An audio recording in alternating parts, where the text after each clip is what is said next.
Dans la grande prière de Jésus à son Père, Jésus demande à son Père que ses disciples soient un. Et Jésus précise qu'ils soient un comme nous-mêmes, nous sommes un. Pourquoi est-ce que l'unité est la première chose dans cette prière que Jésus demande à son Père? C'est ce que Jésus redemande sans cesse dans cette prière, qu'ils soient un comme nous-mêmes. Alors, il faut bien voir quelle est cette unité. Il s'agit de l'unité entre un Père et son Fils. Une unité entre celui qui a donné la vie et celui qui a reçu la vie. C'est une unité très particulière. Nous sommes liés à celui qui nous a donné la vie. Notre Père nous a donné la vie. Alors il y a une vie biologique, c'est notre Père selon la chair et le sang.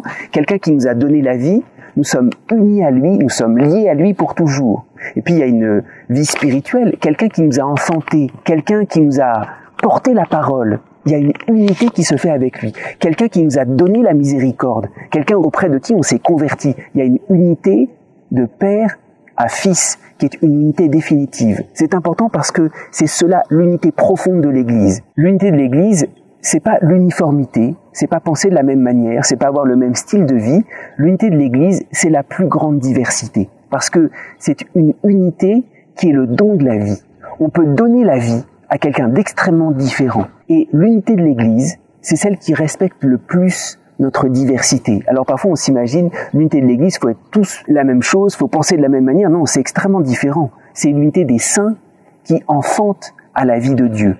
Et toute la hiérarchie de l'Église est au service de cette parole que nous gardons pour nous enfanter les uns des autres. Alors, si nous voulons construire cette unité de l'Église, il ne s'agit pas de partir de notre idée et d'imposer à tout le monde d'être de la même manière. Pour construire l'unité de l'Église, c'est comme le Père et le Fils. Il faut donner la vie. Et c'est comme ça qu'on est liés les uns aux autres dans l'Église.